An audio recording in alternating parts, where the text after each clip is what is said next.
Shalom, selamat pagi. Selamat beribadah bersama-sama ibadah GSJA Biji Sesawi Cipanas. Saya yakin perjumpaan kita dengan Tuhan itu akan menghasilkan anugerah, kekuatan, kasih karunia yang terus melimpah dalam hidup kita. Dan kita akan menikmati penyertaan-penyertaan Dia, kekuatan, penghiburan Dia, serta kita menikmati kehadiran Dia yang membangun dan membentuk kita semuanya menjadi pribadi yang mirip seperti Dia dalam segala aspek. Representasi citra Allah dalam kehidupan kita itu menjadi nyata ketika Roh Kudus mengurapi kita. Selamat beribadah bersama-sama dan kita menyiapkan seluruh totalitas kehidupan kita pagi ini. Mari mempersembahkan pujian, hormat bagi Tuhan Allah kita Sang Perkasa. Tuhan memberkati di ibadah kita dan siapkan hati, tubuh, jiwa, roh kita semuanya berjumpa dengan Tuhan Allah kita yang kekasih. Tuhan memberkati.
hidupmu disertai selalu oleh Tuhan kita. Yeay! Mari bersukacita kembali bagi Tuhan kita.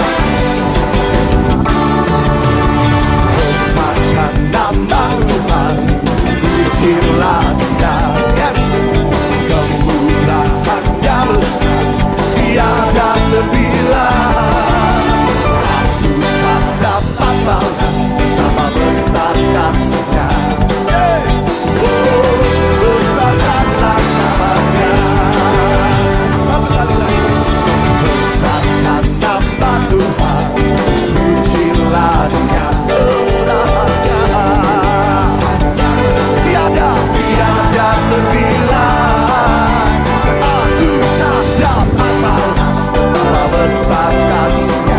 Say oh, besarkanlah namanya. Come on. Tuhan yang ajaib, Tuhan yang kuasa, Tuhan yang menolong hidupku. Tuhan yang ajaib, Tuhan yang kuasa, jiwaku diterus oleh-Nya.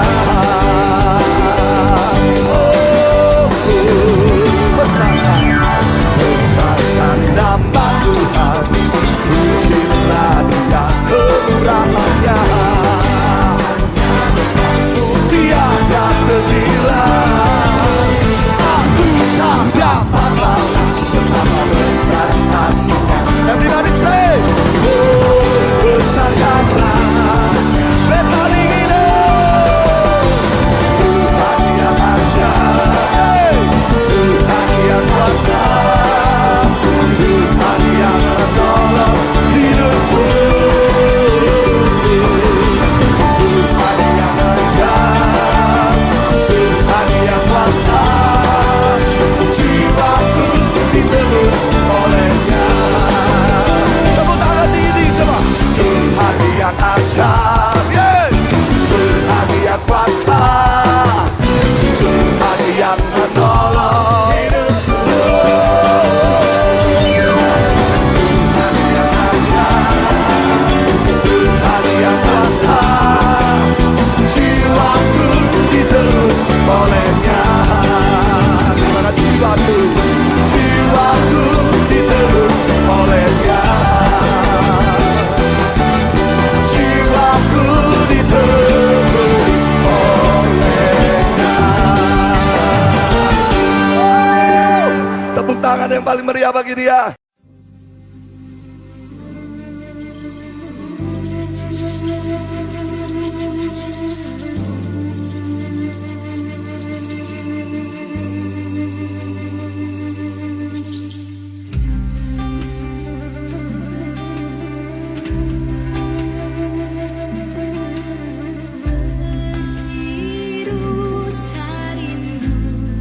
Sungaimu jiwaku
Haleluya. Tiba saatnya kita akan mendengarkan kebenaran firman Tuhan.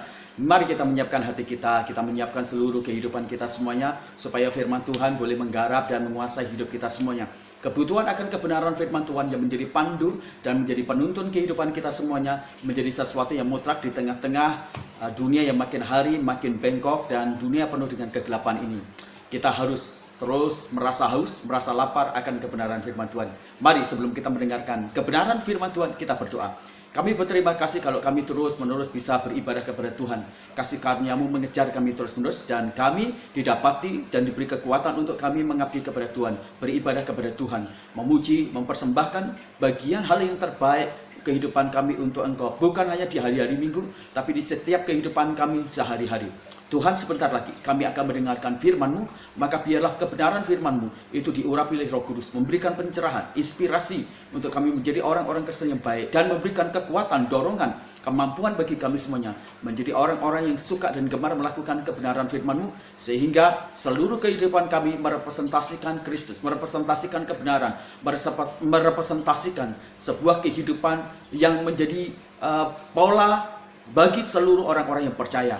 Firman-Mu itu terus-menerus akan membuat kami menjadi orang-orang yang berkenan kepada Tuhan, karena keseriusan kami untuk menjadi pelaku-pelaku firman. Terima kasih ya Tuhan, kami siap mendengarkan kebenaran firman-Mu. Dalam nama Tuhan Yesus Kristus kami berdoa. Haleluya, amin. Bapak Ibu yang kekasih dalam Tuhan, hari ini kita akan berbicara di ibadah online GSJA Biji Sesawi ini. Kita akan berbicara tentang naik kelas. Kita akan membaca di dalam 2 Petrus pasal yang pertama ayat yang ke-5 sampai ayat yang ke-7. Justru karena itu kamu harus dengan sungguh-sungguh berusaha untuk menambahkan kepada imanmu kebajikan, dan kepada kebajikan pengetahuan, dan kepada pengetahuan penguasaan diri, kepada penguasaan diri ketekunan, dan kepada ketekunan kesalahan, dan kepada kesalahan kasih akan saudara-saudara, dan kepada kasih akan saudara-saudara, kasih akan semua orang. Amin. Berbahagialah kita yang membaca kebenaran firman Tuhan, menyimpan, melakukannya, karena firman Tuhan itu akan menjadi berkat bagi kita semuanya. Dulu pada waktu kita sekolah, kita diharapkan menjadi anak yang rajin, tekun untuk kita masuk sekolah. Dan bukan hanya itu, orang tua kita juga mendorong untuk kita mengikuti beberapa les-les supaya kita semuanya bisa memiliki tingkat kecerdasan dan pengetahuan yang sangat mumpuni. Tujuan kita belajar dengan tekun dan rajin dan kita mengikuti banyak les bukan saja supaya kita jadi pintar. Akhirnya kita diharapkan untuk naik kelas, naik jenjang ke tempat atau posisi yang sangat tinggi. Bayangkan zaman-zaman saya, kalau kita tidak naik kelas, rasanya itu malu setengah mati. Dan bukan hanya kita, tetapi juga mungkin saudara-saudara dan orang tua kita. Kita rasanya mau keluar dari rumah itu begitu rasa aib itu begitu sangat tinggi, luar biasa. Kenapa? Tidak naik kelas itu benar-benar membuat satu tekanan, dan harga diri kita itu seperti jatuh luar biasa. Nah, itu yang kita rasakan. Makanya kenapa zaman dulu saya begitu rajin supaya kita bisa naik kelas. Orang-orang dari beberapa suku-suku seperti Jawa, orang Batak, orang Chinese, mungkin juga di beberapa suku yang lain, mereka akan mendorong anak-anaknya untuk belajar bukan hanya pada tingkat-tingkat yang rendah, tapi pada tingkat yang tinggi sampai kuliah. Ada juga yang pengen jadi doktor, S1, S2, S3, sampai menjadi profesor. Itu harapan dari orang tua. Kenapa? Ketika mereka menjadi orang-orang yang cerdas dan rajin, mereka naik kelas, mereka naik jenjang dalam kehidupan mereka. Demikian juga kalau kita berbicara tentang kekristenan. Tuhan ingin kita menjadi orang-orang Kristen yang terus belajar, terus mengupgrade diri kita semuanya, supaya kita memiliki pengetahuan, memiliki kecerdasan, memiliki hikmat, dan akhirnya kita menjadi orang Kristen yang naik kelas. Naik kelas di iman, naik kelas di karakter, naik kelas di kedewasaan pola pikir, naik kelas di perilaku kita semuanya. Sehingga ketika kita menjadi pribadi yang naik kelas, ada begitu banyak kepercayaan yang Tuhan berikan kepada kita di tugas tanggung jawab kita sebagai orang-orang yang percaya. Maka kebutuhan menjadi orang Kristen yang gemar belajar, serius belajar, dan meningkatkan kapasitas, meningkatkan kualitas, menjadikan diri kita menjadi orang Kristen yang naik kelas, itu menjadi sesuatu yang sangat penting untuk dikejar dan dilakukan oleh orang percaya. Di dalam suratan 1 Petrus pasal 5 tadi, 1 Petrus pasal pertama, Bapak Ibu, Petrus mengajarkan kepada kita semuanya bagaimana kita harus menjadi orang Kristen, menambahkan dari iman kita semuanya pada peningkatan kualitas, naik kelas. Ada beberapa unsur-unsur yang harus kita tingkatkan sampai pada akhirnya kita menjadi orang-orang Kristen yang naik kelas. Pelajaran apa yang dapat kita petik dari sebuah nasihat Rasul Petrus kepada jemaat diaspora supaya kita semuanya menjadi orang-orang Kristen yang naik kelas? Yang pertama, Pelajaran yang dapat kita petik adalah mari kita mengembangkan pribadi kita menjadi orang yang meningkatkan diri kita menjadi orang yang berkualitas. Bapak Ibu perhatikan baik-baik kalau kita membaca di dalam suratan Petrus tadi katakan dari iman Paulus mendorong kita semuanya berkembang kepada kebajikan. Dari kebajikan kita berkembang lagi pada pengetahuan. Dari pengetahuan kita berkembang kepada penguasaan diri. Dari penguasaan diri kita berkembang kepada ketekunan. Dari ketekunan kita berkembang kepada kesalehan. Dari kesalehan kita berkembang kepada kasih persaudaraan di antara sesama. Dari kasih persaudaraan antara sesama kita berkembang kepada kasih pada semua orang. Nah, ini merupakan sebuah hal yang dituntut, yang kemudian disarankan dan dianjurkan oleh Petrus supaya orang Kristen semuanya memikirkan bagaimana mereka semuanya menjadi orang Kristen yang naik kelas. Mereka harus meningkatkan kapasitas diri, mereka harus meningkatkan kualitas diri mereka, mereka harus meningkatkan kualitas mereka, baik itu dalam kognitif, dalam behavior mereka, di dalam iman, di dalam rohani mereka, dalam jam-jam doa mereka, dalam pelayanan-pelayanan mereka harus meningkat, mereka harus naik kelas, mereka tidak boleh memiliki rapor merah, mereka tidak boleh bantut, mereka tidak boleh tinggal kelas. Berhentinya kita menjadi pribadi yang berkualitas, berhentinya kita menjadi pribadi yang naik kelas dalam kehidupan kita, itu merupakan sebuah tanda penurunan yang sangat tajam, dan itu merupakan sesuatu hal yang sangat berbahaya. Dan penurunan itu merupakan sebuah kegagalan total kita di hadapan Tuhan.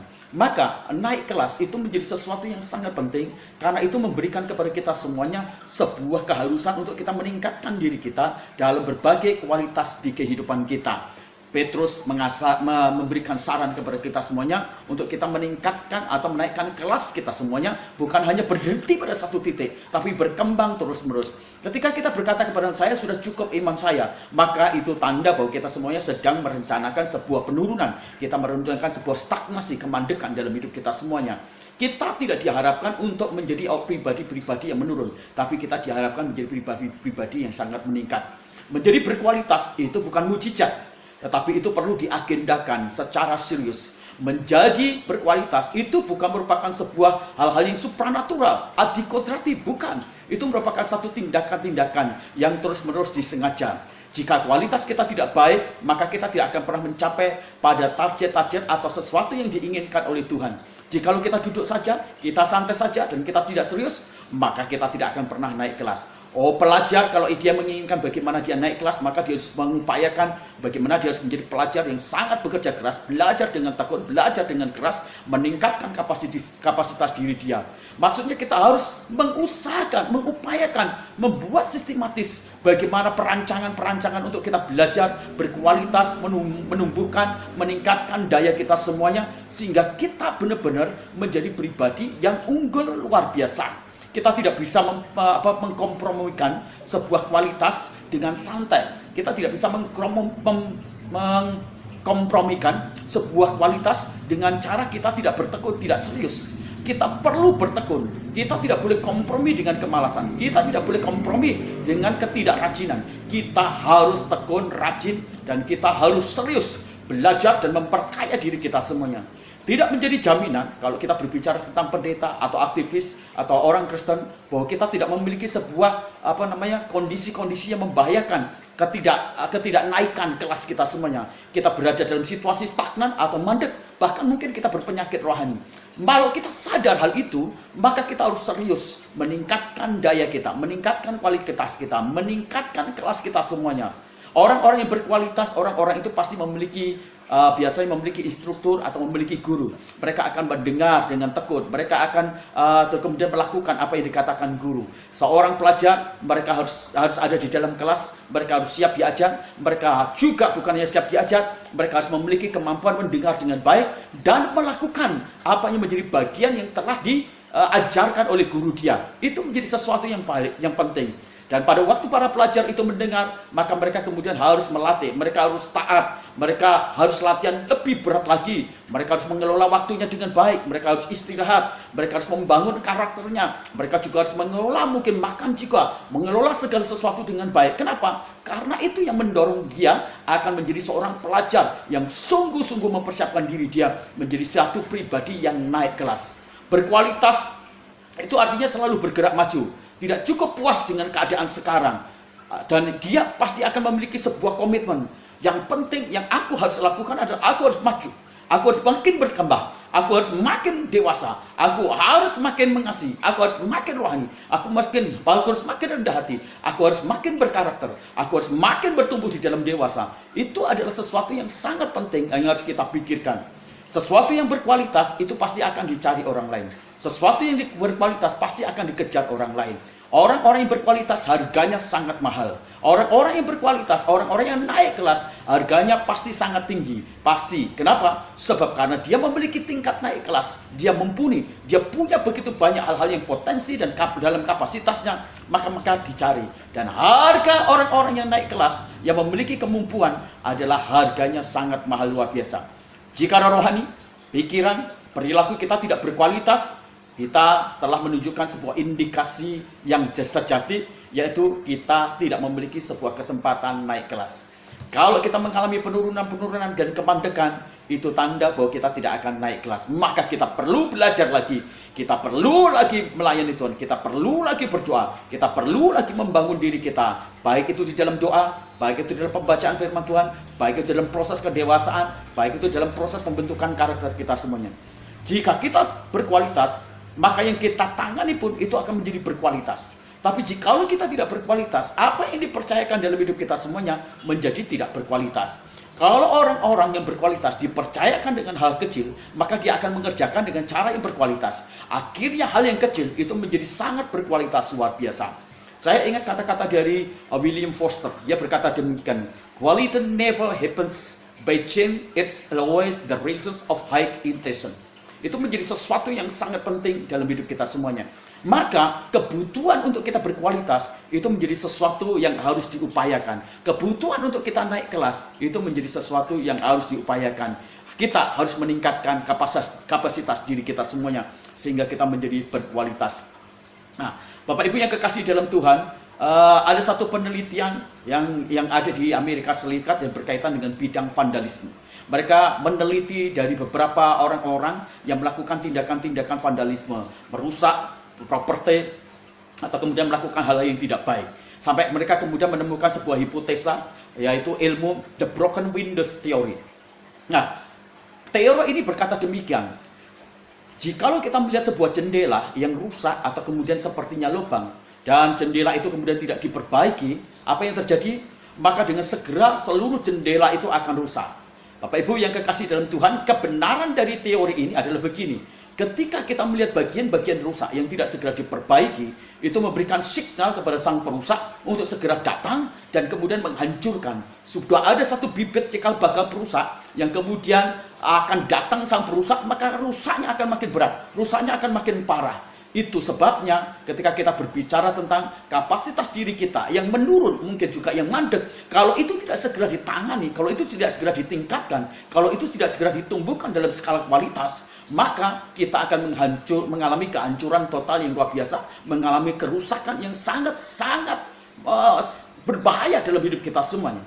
Jika kita bertumbuh, itu mengirimkan, jika kita tidak bertumbuh, jika kita tidak meningkat, jika kita tidak dewasa, jika kita tidak naik kelas, itu akan mengirimkan satu sinyal kerusakan kepada sang perusak. Dan dengan perlahan, tapi pasti, maka kita sedang menuju kepada satu kerusakan yang akut, yang sangat membahayakan dalam kehidupan kita semuanya. Itu sebabnya ketika kita belajar naik kelas, maka hal yang sangat penting adalah mari kita meningkatkan kelas pemutuan kita semuanya dalam skala hal-hal yang berkualitas hebat luar biasa. Bapak Ibu, ada tokoh-tokoh yang meningkatkan kualitas diri mereka sehingga mereka sangat mumpuni luar biasa dan naik pada jenjang-jenjang dengan nilai yang begitu sangat tinggi. Bapak Ibu, misalnya dalam Perjanjian Lama ada seorang tokoh namanya Yakub. Dia adalah seorang penipu, ya.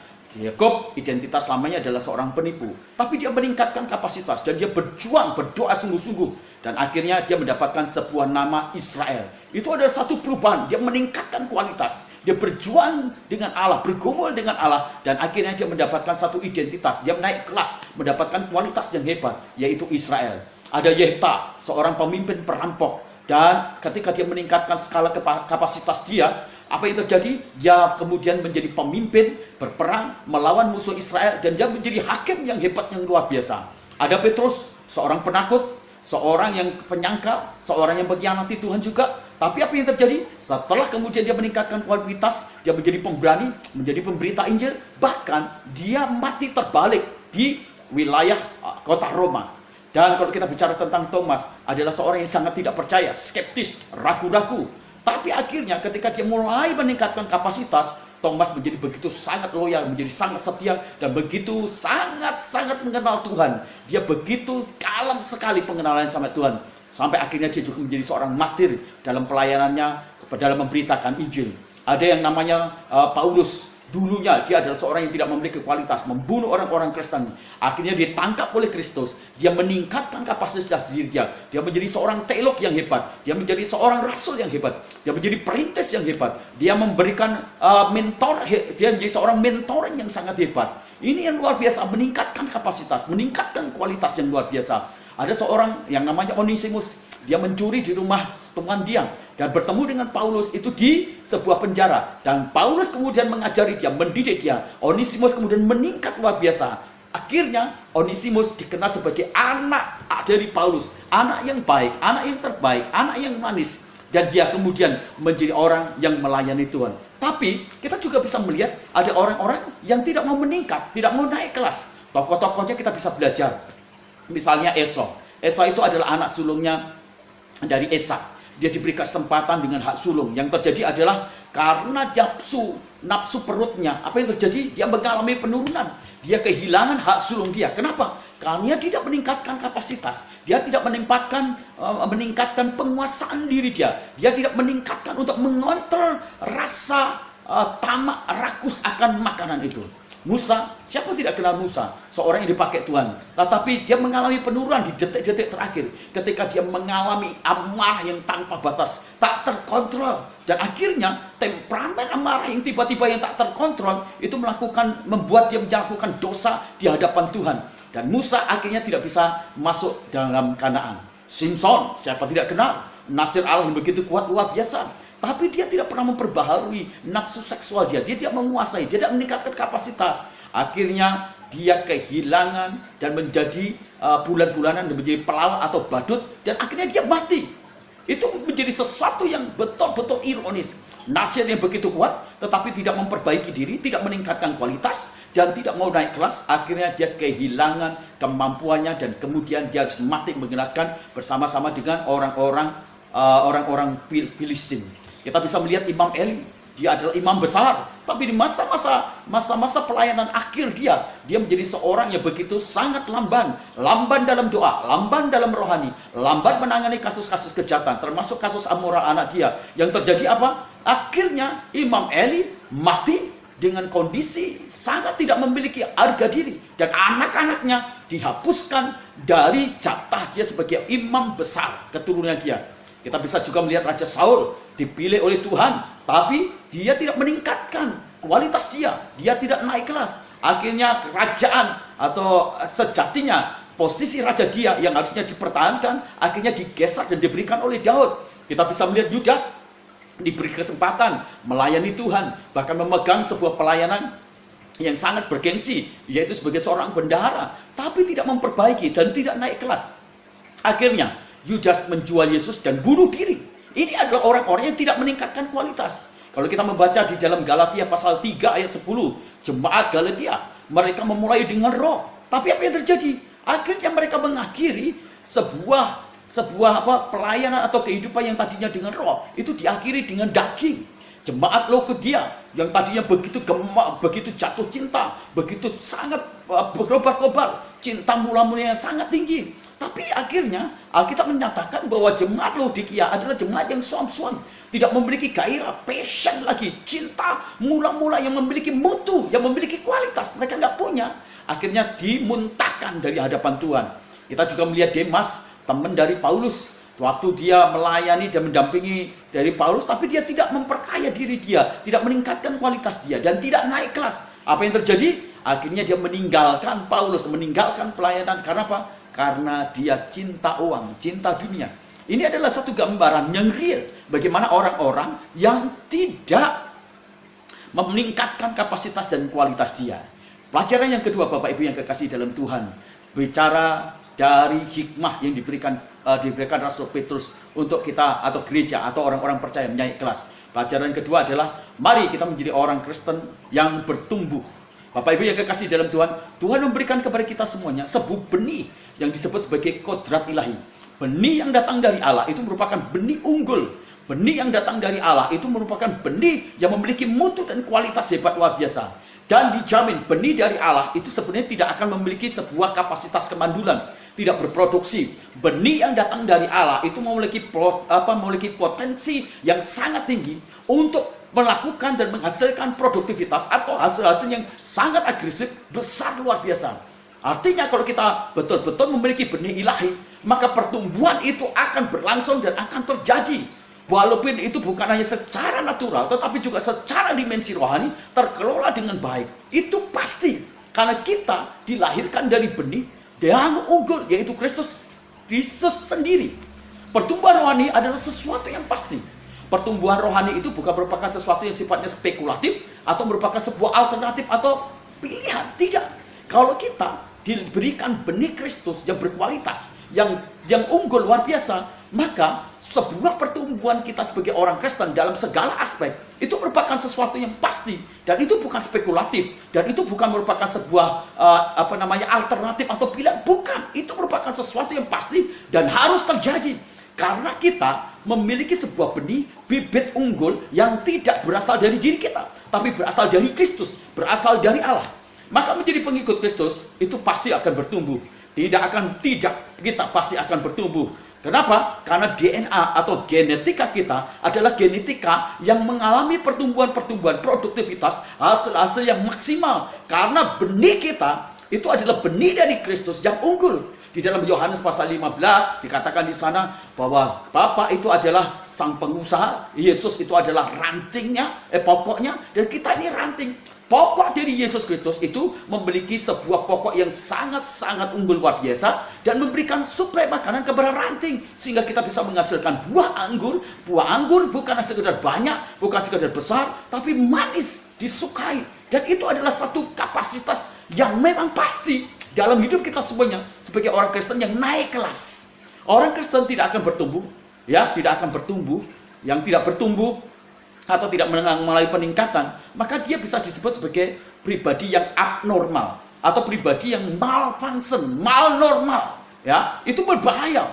Kondisi abnormal atau malnormal itu akan membahayakan bukan saja terhadap diri dia, tapi juga bisa membahayakan orang lain, orang tua kita semuanya. Bisa bayangkan misalnya, kalau kita sudah usia, misalnya kita dilahirkan, usia kita sudah 15 tahun, tetapi badan kita kecil, kita tidak berkembang, tangan kita tidak mengalami pertumbuhan, mata kita, jempol kita tidak mengalami perkembangan, maka itu membahayakan bagi kita secara pribadi. Tapi orang tua kita juga itu merasa terbahayakan. Kenapa? Karena dia mikirin terus-menerus. Dia juga mungkin akan mengeluarkan biaya-biaya bagaimana menolong kita supaya kita bisa tumbuh normal. Bayangkan kalau kita tumbuh di bagian tubuh kita hanya jempol saja yang besar, tetapi kepala kita dan seluruh anggota tubuh kita makin mengecil. Itu juga berbahaya. Itu merupakan satu pertumbuhan yang abnormal. Kita bertumbuh, tetapi pertumbuhan kita harus di areal yang sehat, areal yang normal, areal yang sesuai dengan prosedur dari apa yang diinginkan oleh Tuhan. Kondisi yang abnormal, malnormal, itu membahayakan sekali kehidupan kita dan kehidupan orang lain juga. Maka, jadilah orang Kristen yang naik kelas dengan kita terus-menerus mengembangkan diri kita menjadi orang Kristen yang bertumbuh. Bertumbuh bukan merupakan sesuatu opsional atau pilihan. Bertumbuh itu adalah merupakan sesuatu yang terus-menerus. Hal ini, kalau kita bicara tentang tidak bertumbuh, karena kita sudah diberikan DNA dari Allah, maka tidak bertumbuh itu merupakan satu kejahatan. Maka tidak bertumbuh itu merupakan satu dosa yang betul-betul melawan dari kodrat yang Allah telah tetapkan dalam diri kita semuanya. Bagaimana tidak? Benih Allah yang unggul, benih Allah yang bermutu, benih Allah yang berkualitas, yang telah ditanam diri kita, tidak menghasilkan buah yang dituntut oleh Tuhan. Maka ingat baik-baik, ketika kita tidak bertumbuh dalam segala aspek, itu menjadi sesuatu yang dianggap sebagai kejahatan dan dosa di hadapan Tuhan. Mari jangan sampai kita menjadi orang-orang Kristen yang tidak bertumbuh, menjadi orang-orang Kristen yang tidak mengalami peningkatan dalam segala aspek di hidup kita semuanya. Bapak Ibu, ada beberapa contoh-contoh dari orang-orang yang tidak mengalami pertumbuhan atau abnormal growth. Ada seorang gadis kecil namanya Ray Keviri yang dilahirkan dengan pertumbuhan yang tidak normal. Usia sudah 7 tahun, Bapak Ibu. Tapi tingginya 40 cm. Bisa bayangkan kan? Kecil sekali. Itu seperti bayi. Dan beratnya 2,5. Jadi usia 7 tahun, tapi badannya itu seperti bayi. Bisa bayangkan, ini adalah kondisi yang abnormal. Nah, kondisi ini yang betul-betul membuat orang tuanya juga ketar-ketir. Nah, ada juga seorang anak juga yang mengalami pertumbuhan abnormal. Namanya adalah Nomentri Siaan, ya tinggal di Batam. Anak laki-laki ya dari Batam itu dia mengalami pertumbuhan pembesaran secara tidak normal. Kenapa? Matanya itu kedua bola matanya itu makin hari makin membesar seperti bentuk tumor atau kanker luar biasa, menutupi pipinya sehingga dia tidak bisa melihat. Dan bukan hanya tidak bisa melihat, dia nggak bisa makan. Ya, penyakit itu dinamakan dengan gigantiform komentoma. Adalah sebuah penyakit yang diidap karena kerusakan gigi. Ya, bayangkan matanya itu makin membesar dan membuat pipinya juga kemudian bengkak sehingga mereka tidak bisa makan. Jadi Nomentri Siaan itu tidak bisa makan. Ini kondisi yang abnormal. Nah, kalau kita menghadapi kondisi ini betul-betul itu merupakan satu hal yang sangat membahayakan. Maka jangan membahayakan diri kita dengan cara kita tidak bertumbuh. Mari kita menjadi orang-orang Kristen yang bertumbuh luar biasa. Tidak tumbuhnya kita itu sangat membahayakan. Akan muncul berbagai penyakit-penyakit di dalam tubuh kita semuanya. Contoh, kalau kita tidak bertumbuh di dalam pengampunan kita, maka kita pasti akan memiliki penyakit rohani, yaitu kebencian, dendam. Kalau kita tidak bisa menjadi orang-orang Kristen yang sabar atau menguasai diri, maka kita pasti akan menjadi orang-orang Kristen yang temperamental atau pemarah luar biasa. Kalau kita tidak bisa menjadi orang Kristen yang bertumbuh di dalam murah hati, maka kita pasti akan punya penyakit yang berbahaya, yaitu kikir dan pelit luar biasa. Kalau kita tidak bisa menjadi orang-orang Kristen yang rajin, maka kita pasti akan punya penyakit rohani, yaitu malas luar biasa.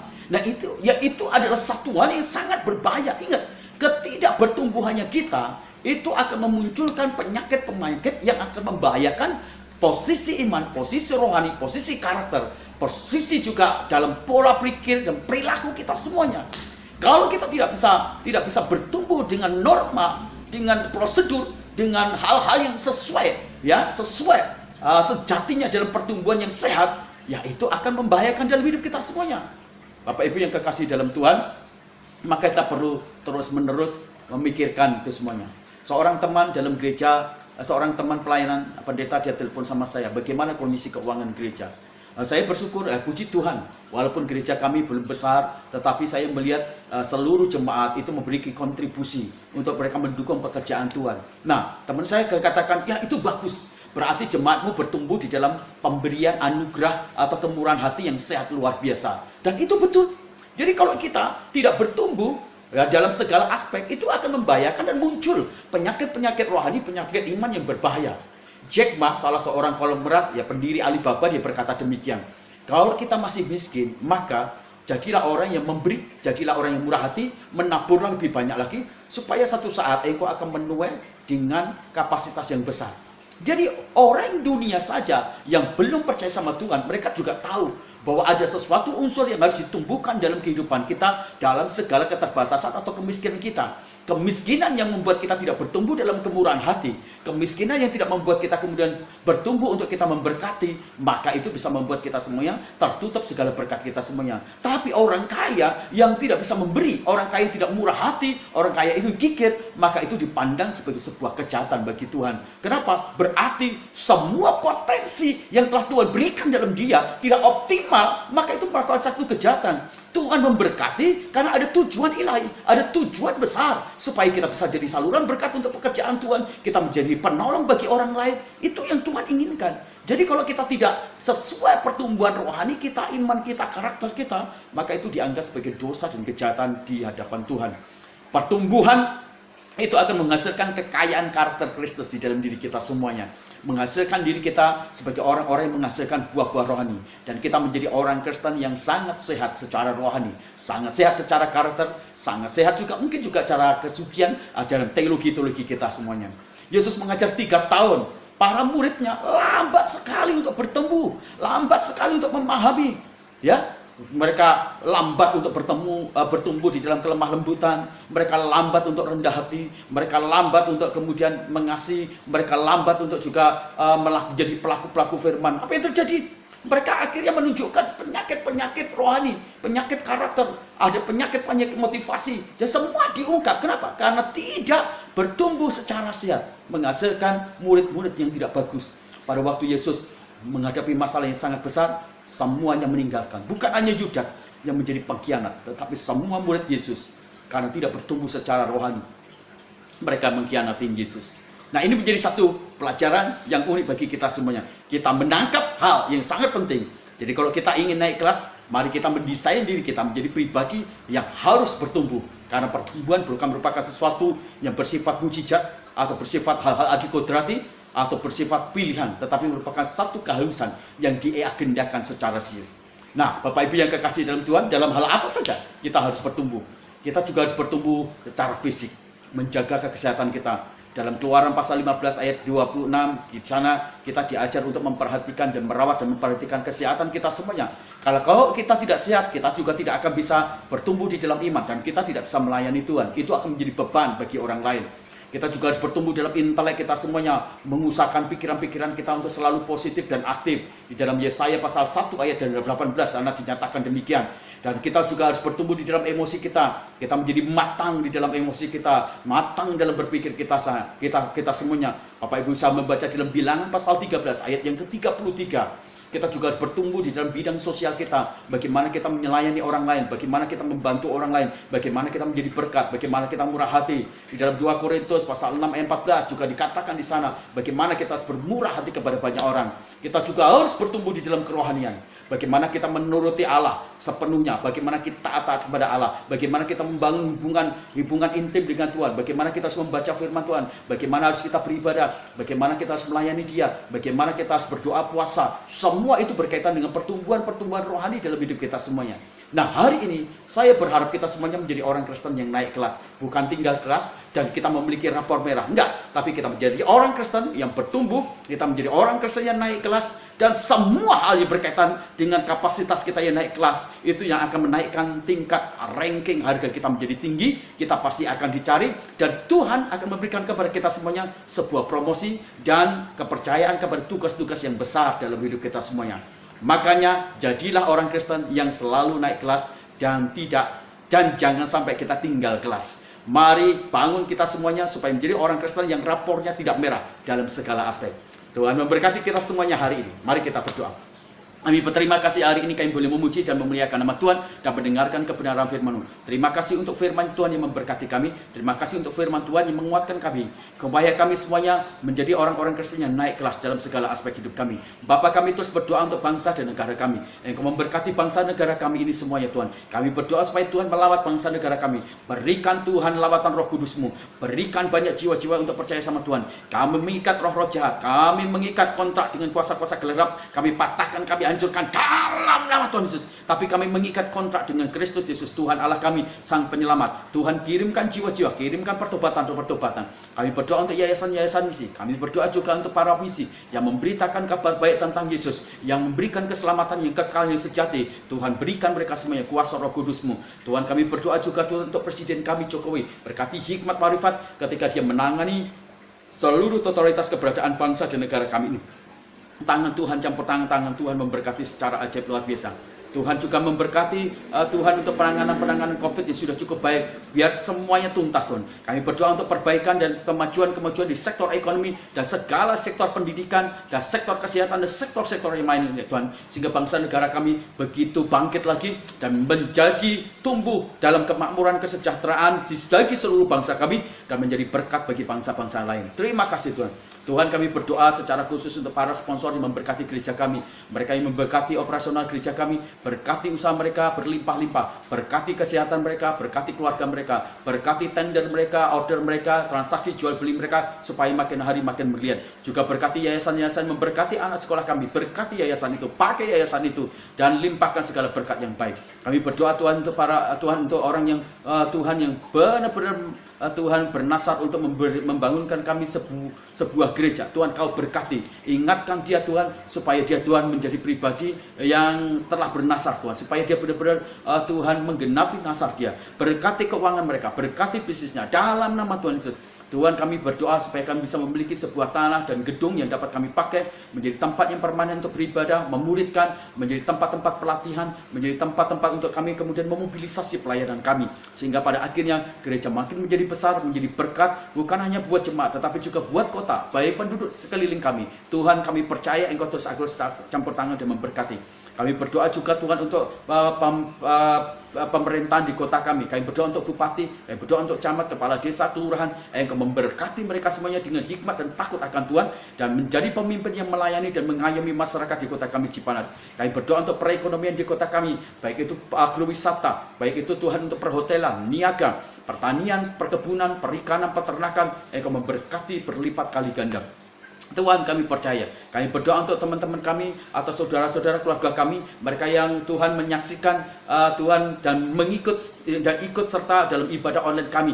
Mereka yang memiliki pergumulan-pergumulan di sakit penyakit mereka atau di apa saja. Dalam nama Tuhan Yesus kami berdoa, Tuhan memberkati, Tuhan menjawab, dan Tuhan memberikan solusi jalan keluar dan memberi kekuatan, dan berkat Tuhan dicurahkan di sana. Kami berdoa untuk pergumulan jemaat kami dalam bidang-bidang ekonomi. Kami berdoa Tuhan untuk jemaat kami yang memiliki usaha di garment, Tuhan Engkau memberkati, Engkau pulihkan, supaya ada tender-tender dan transaksi jual beli yang banyak lagi, dan mengalami pemulihan yang luar biasa, sehingga mereka semuanya bisa membangun sektor bisnisnya dan menjadi saluran berkat bagi pekerjaan Tuhan dimanapun juga. Berkati kekuatan kesehatan mereka. Jemaat-jemaat kami yang memulai sebuah kuliner yang baru atau usaha-usaha yang baru, Tuhan memberikan kekuatan, memberikan mereka semuanya ketangguhan, kerajinan, dan mereka semuanya bisa memiliki kemampuan inovasi, dan mereka akhirnya mengalami kemajuan-kemajuan luar biasa. Berdoa untuk jemaat-jemaat kami yang sakit satu persatu, kami Tuhan memberkati dalam nama Tuhan Yesus, jadilah sembuh Tuhan.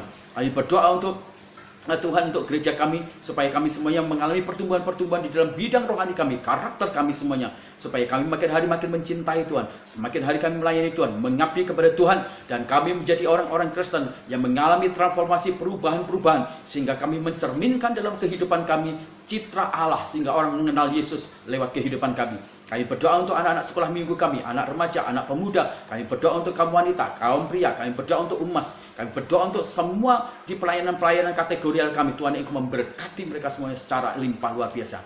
Tuhan, terima kasih. Kami percaya Tuhan, apa yang kami doakan, Engkau sudah memberikan jawaban, bahkan jawabanmu jauh lebih besar dari apa yang kami doakan. Dan kami percaya segala berkat yang Tuhan berikan kepada kami, akan kami pakai juga untuk memberkati banyak orang. Karena ketika kami diberkati, kami berdoa supaya kami juga diberikan kemurahan hati, keinginan yang sangat kuat untuk memberkati yang lain. Tuhan, terima kasih, kami percaya. Akhirnya, keluargaku yang kekasih dalam Tuhan, angkat kedua tanganmu dan terimalah berkat Tuhan.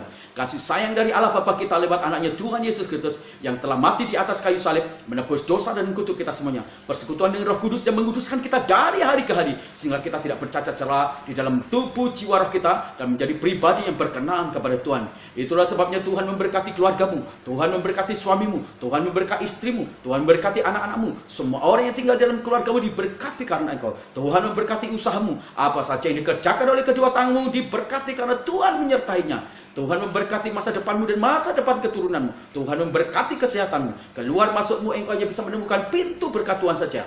Damai sejahtera dari Allah Bapa menyertai kita, dan sampai fajar Maranatha kita tetap ada dalam kesatuan yang manunggal dengan Bapa, Anak, dan Roh Kudus. Dan pulanglah jadilah berkat, supaya orang lain menikmati segala berkat secara jasmani, juga secara moral, dalam pelayanan-pelayananmu, dalam konselingmu, dalam penghiburannya, sehingga mereka semuanya mengenal Yesus lewat hidupmu, dan beritakanlah Injil, maka Tuhan akan menyatakan tanda ajaib dalam hidupmu. Dalam nama Tuhan Yesus kami berdoa, haleluya, amin. Ya, salam Bapak Ibu yang kekasih dalam Tuhan, terima kasih telah bersama-sama beribadah, bersama-sama dengan GSJA di online ini. Dan saya percaya Tuhan terus-menerus akan berkarya dalam kehidupan Bapak Ibu semuanya. Bapak Ibu, jikalau mendapatkan berkat dari pelayanan online kami, saya berharap Bapak Ibu semuanya memiliki hati yang penuh dengan kemurahan untuk membagikan atau men-share ibadah kami atau khotbah kami ini kepada banyak orang, sehingga mereka semuanya diteguhkan dan dikuatkan. Dan saya tahu jerih payah Bapak Ibu semuanya pasti akan dibalas oleh Tuhan. Dan jikalau Bapak Ibu semuanya memiliki pergumulan-pergumulan doa, Bapak Ibu bisa tuliskan menjadi sebuah pokok doa dan kirimkan di nomor telepon yang ada di depan kami, dan kami pasti akan dukung dalam doa. Dan saya yakin doa orang benar itu besar kuasanya, dan di sana pasti ada jawaban-jawaban dari Tuhan yang luar biasa. Kalau mungkin tidak terjadi mujizat, tetapi mujizat yang paling penting adalah Tuhan memberikan kepada kita semuanya kemampuan dan kekuatan menghadapi pencobaan atau masalah-masalah dalam hidup kita. Dan jikalau Bapak Ibu semuanya digerakkan Tuhan untuk memberkati pelayanan kami dengan terima kasih, dan kami berterima kasih, dan doa kami Tuhan memberkati berlipat kali ganda, dan Bapak Ibu bisa transferkan di nomor rekening yang ada di depan Bapak Ibu semuanya. Tuhan memberkati dengan segala berkat yang baik, dengan segala berkat yang tak berkebayangkan, dan segala berkat yang susah payah dan penderitaan tidak ditambahkan. Kebajikan, kemurahannya saja yang menyertai kita semuanya. Salam dalam nama Tuhan Yesus. Amin.